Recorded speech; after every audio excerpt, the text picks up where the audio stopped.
नमस्कार मित्रांनो, सुख म्हणजे नक्की काय असतं या मालिकेच्या आजच्या भागामध्ये पाहुणी आता घराच्या बाहेर सोमाची वाट बघत असते. तेवढ्यातच तो येतो आणि म्हणतो की काय झालं, इतका अर्जंटमध्ये कशाला बोलावलं. तेव्हा ती म्हणते की इथे अर्जंटमध्ये बोलावलं कारण तुझ्या मॅडमला तर काही जमत नाही, म्हणून काय करायचं आहे ते स्वतःला मलाच करायचं आहे, म्हणून मी तुला बोलवलं. तेव्हा मग सोमनाथ म्हणतो की मॅडमला काहीच बोलण्याचं काम नाही, काय ना, तू इथे जी उभी आहेस ना ती फक्त मॅडममुळे आहेस, लक्षात ठेव. तेव्हा मग आता ती म्हणते की ठीक आहे, जे काही असेल ते. तेव्हा मग आता तो म्हणतो की कामाचं बोल, काय झालं आहे. तेव्हा मग आता पाहुणी म्हणते की एक काम करायचं आहे, या घराच्या समद्या वायऱ्या कापून टाकायच्या आहेत. त्यावेळेला मग तो म्हणतो की काय वायऱ्या. तेव्हा ती म्हणते की हो, मला एक काम करायचं आहे, त्याच्यासाठी फक्त वायऱ्या कापून टाक, मग बाकी पुढे काय करायचं ते मी बघते. आता तो म्हणतो की ठीक आहे, चालेल, मी हे काम करतो, पण जास्त बडबड करायची नाही, मॅडमच्या विरोधात काहीच बोलायचे नाही. त्याच वेळेला आता हो, तू काहीच बोलत नाही, जा वायऱ्या काप, असं ती बोलून त्याला घालवून लावते. आणि नंतर मग आता सोमनाथ म्हणतो की नेमकं काय करायचं आहे हिला काय माहिती, वायऱ्या कापून टाकायला सांगते. आणि त्यानंतर पाहुणी ही घरात जाते आणि घरामध्ये ती सगळ्या गोष्टी आपल्या मनाने करू लागते. ती गॅस बंद करते आणि त्याच्यानंतर गॅसचा जो शिगडीला जोडलेला पाईप असतो तो बाजूला काढते आणि नंतर तो सिलेंडर असाच बाहेर सोडून देते आणि ती बाहेर आणून ठेवते. आणि त्याचा गॅसचं बटन देखील ओपन ठेवलेलं असतं, ज्याने गॅस लिकेज होत असतो. आणि नंतर मग माचीसची काडीपेटी असते आणि मेणबत्त्या हे सगळं ती बाहेरच्या कपाटात आणून ठेवते, जेणेकरून पटकन लाईट पेटवावी आणि भडका व्हावा. नंतर मग आता हे सगळं करून ती घराच्या दारे खिडक्या वगैरे सगळं काही बंद करून घेते आणि घर बंद करून घेऊन स्वतःकडे किल्ली घेते आणि दरवाजाला कुलूप देखील लावते. आणि त्यानंतर पाहुणी बाहेर पडते आणि पाहुणी बाहेर पडल्यानंतर आता सोमा येतो आणि सोमा म्हणतो की झालंय, मी वायऱ्या कट केल्या आहेत, ॲक्च्युली एरियातली सगळीच वायर मी घालवली आहे. हे ऐकल्यावरती म्हणते की वा, शाब्बास, हे बेस्ट काम केलं, आता बघा मी काय करते. तेव्हा सोमनाथ म्हणतो की नेमकं काय आहे तुमच्या डोक्यात. तेव्हा ती म्हणते मी तुम्हाला वायऱ्या ह्याच्यासाठी कापायला सांगितल्या की आतमध्ये जाऊन मी गॅस सिलेंडरचा पाईप उघडा ठेवला आहे आणि जेव्हा सगळेजण घरात येतील तेव्हा मोठा भडका उडेल आणि जाधव कुटुंब एका रात्रीमध्ये संपलेलं असेल. आणि हे सगळं मी यासाठी केले कारण माझ्या मनासारखं झालेलं नाही आणि माझ्या मनासारखं जे होत नाही त्यांच्यासाठी मी काय हे सगळं सहन करू, असं म्हणून ती निघून जाते. नंतर मग सगळी फॅमिली ही देवीचं दर्शन घेऊन घरी आलेले असतात आणि त्याच वेळेला हे जण बाहेरून म्हणतात की काय झालंय, अचानक लाईट गेलीत की काय. म्हणून आता अधिराज दरवाजाचं कुलूप उघडतो आणि आतमध्ये जाऊन बघतो तर लाईट गेलेली असतात.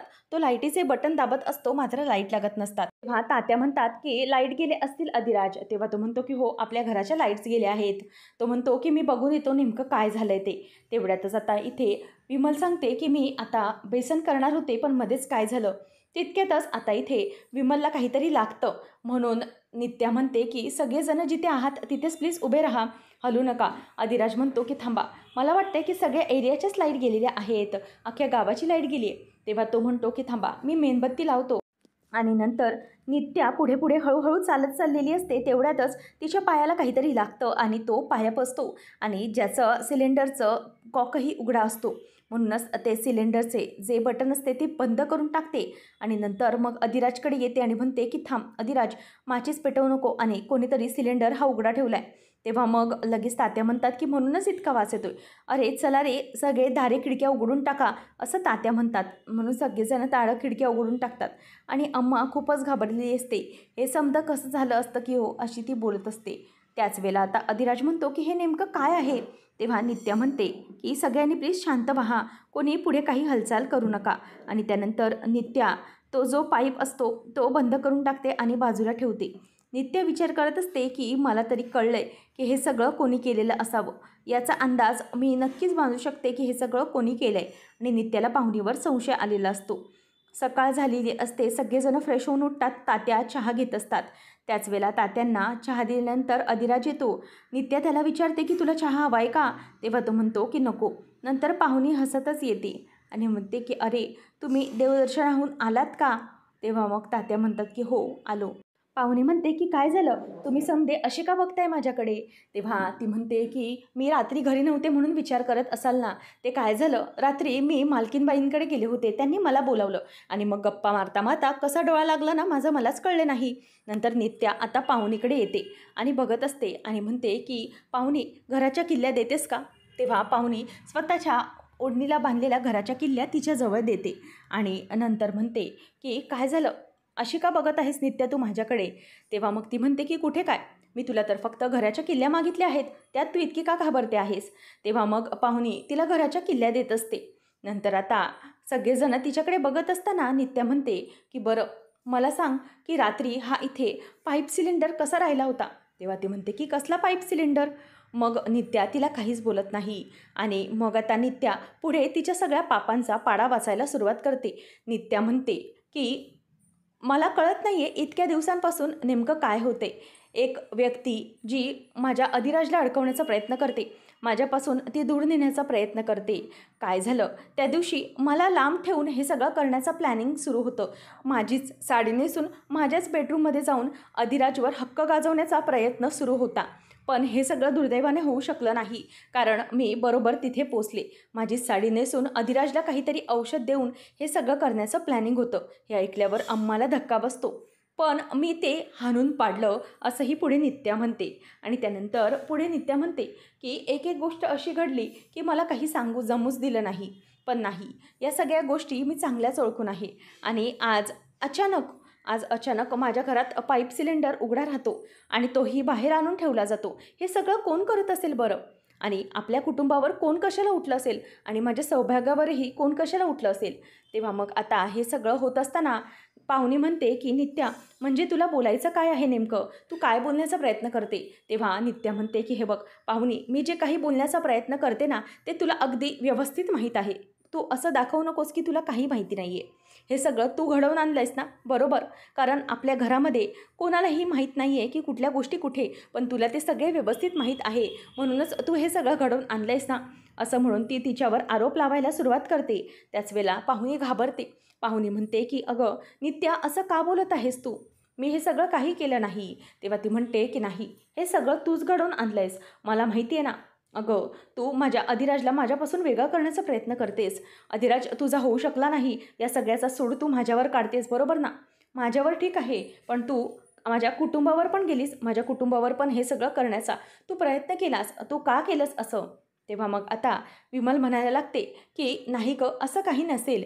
तेव्हा मग नित्या म्हणते की नाही, मला सांग, जर एखादा चोर वगैरे येऊन हे सगळं करून गेला असता तर ही चावी तुझ्या पदराला कशी बांधलेली असेल?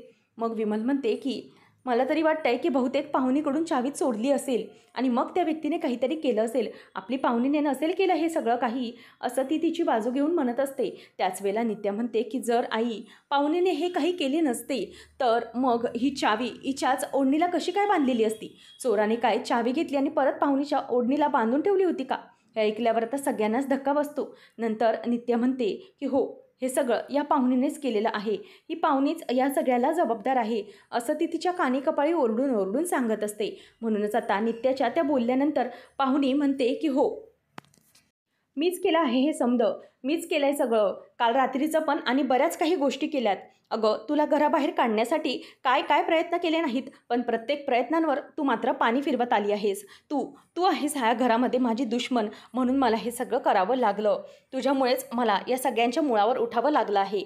तेव्हा मग आता नित्या तिच्याकडे गपचूप बघत असते. पाहुणी म्हणते की तुला काय वाटलं, तू हे सगळं माझ्यापासून हिरावून घेशील? अगं, माझ्या राजवर माझं लहानपणापासून प्रेम आहे आणि तू येशील आणि हे सगळं हिरावून घेशील आणि मी गप्प आणि शांत बसून हे सगळं बघत राहू, असं तुला वाटत असेल तर तेच चुकीचं आहे. असं अजिबात होऊ शकत नाही. माझ्या राजला आणि माझ्या लोकांना तू माझ्यापासून हिरावून घेतलं आहेस. अगं, तू या घरात आल्यापासून माझी जवळची प्रत्येक व्यक्ती ही माझ्यापासून लांब गेलेली आहे. फक्त तुझ्यामुळे हे सगळं झालं आहे. माझा राज पण तुझ्यामुळे माझ्यापासून कायमचा लांब गेला.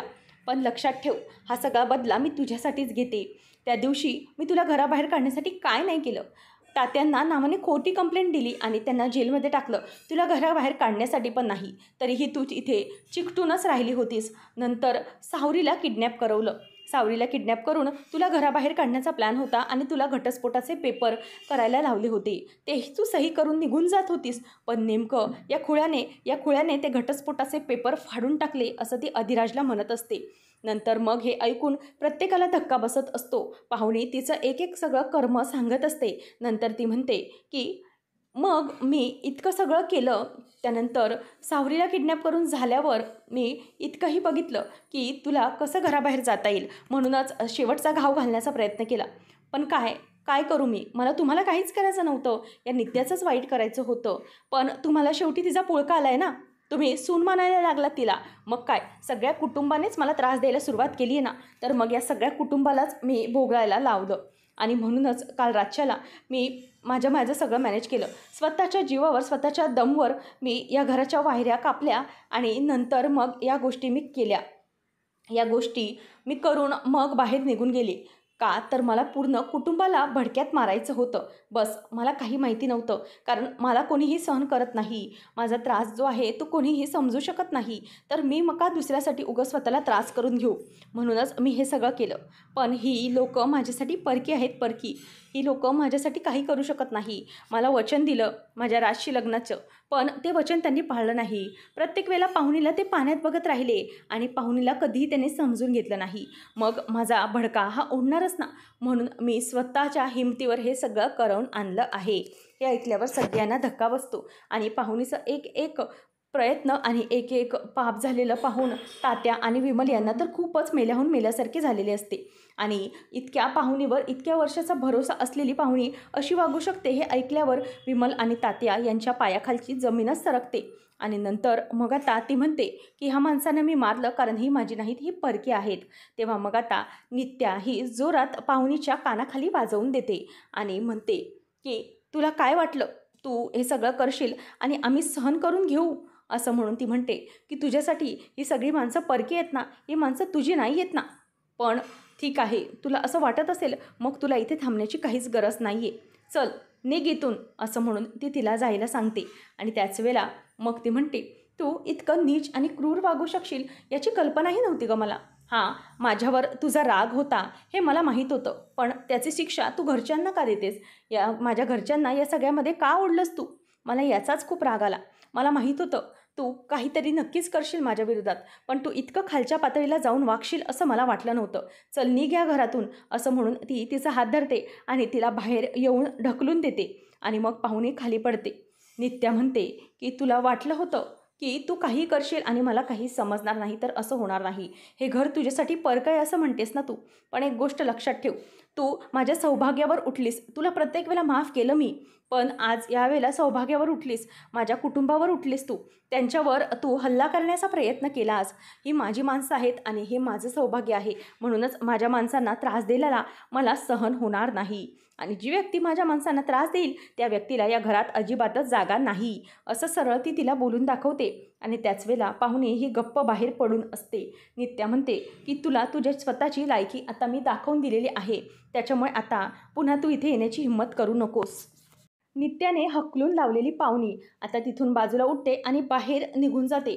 नित्या मात्र आता खूपच चिडलेली असते. पुढच्या भागामध्ये आपल्याला पाहायला मिळतं की आता राजमाला नित्या म्हणत असते की पाहुणी ही घरातून निघालेली आहे, पण आत्ता तिला डिवचली आहे, म्हणून ती आता जास्त काहीतरी भयंकर करण्याची शक्यता आहे. तेव्हा मग आता राजमा म्हणते की हो, ते तर आहेच, कारण ही पाहुणी आहे ना, ती रेस्ट हाऊसवर आली आहे. आपल्या विरोधातले दोन्हीही राहू कोतू हे एकत्र आलेले आहेत.